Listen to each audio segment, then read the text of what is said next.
Naging matagal ng mga pagkikipaglaban ni Pope Francis sa mga hamon sa kanyang kalusugan, hindi may kakaila ang mga nakamit nito bilang ika-266 na Santo Papa. Ang kanyang naging buhay at legasiya ating balikan sa sentro ng balita ni Dayan Querer. Carissimi fratelli et sorelle, con profondo dolore. Ito ang malungkot na balita ni Cardinal Kevin Farrell sa Casa Santa Marta kahapon. Sa kanyang pahayag, pumanaw ang Santo Papa alas 7:35 ng umaga sa Roma.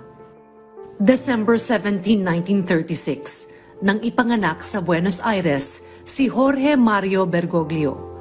Siya ang panganay sa 5 anak na mga Italianong migrante na si Mario Jose Bergoglio na isang accountant at Regina Maria Sivori na isang simpleng may bahay.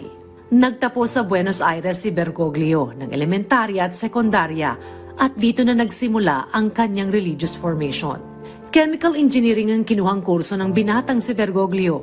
Ngunit kalaunan ay pumasok sa seminaryo bilang Jesuita matapos gumaling sa isang matinding karamdaman noong 1958. 1969 nang maging pari si Bergoglio matapos makumpleto ang kanyang novitiate at theological studies. Nakilala ang kanyang ministeryo sa pamamagitan ng pagtulong sa mga kabataan at mga mahihirap. Taong 1992 nang siya italaga bilang auxiliary bishop ng Buenos Aires. Makalipas ang 6 na taon, ay itinalaga naman siya bilang arsobispo. Dito nakilala ang simple niyang pamumuhay. Sa halip na tumira sa marangyang Archbishop's Palace at sumakay sa magarang sasakyan, mas pinili nitong tumira sa isang apartment, mag-commute ng bus at magluto ng sarili nitong pagkain.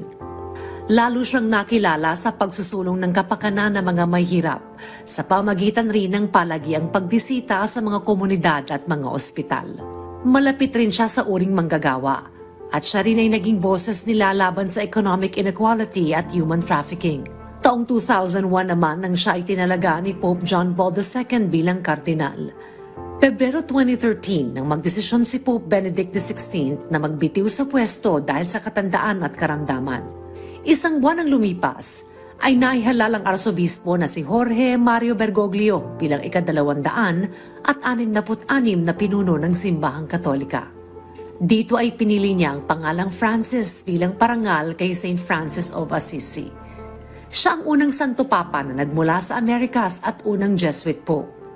Ipinagpatuloy niya ang simpleng pamumuhay sa Vatican. Tumira siya sa payak na guest house sa Vatican, kung saan ay direkta niyang nakakasalamuha mga tao, lalo na mga mahihirap.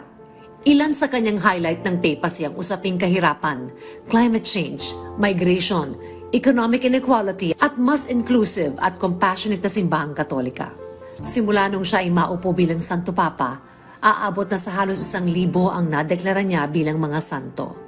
February 14 nang isugod si Pope Francis sa Gemelli Hospital dahil sa bronchitis. Higit 1 buwan din ang inabot ng Santo Papa sa loob ng ospital. Ilang beses ding nagpakita ang Santo Papa sa madla matapos siyang ma-ospital noong Palm Sunday at Easter Sunday. Dayan Querer para sa Pambansang TV sa Bagong Pilipinas.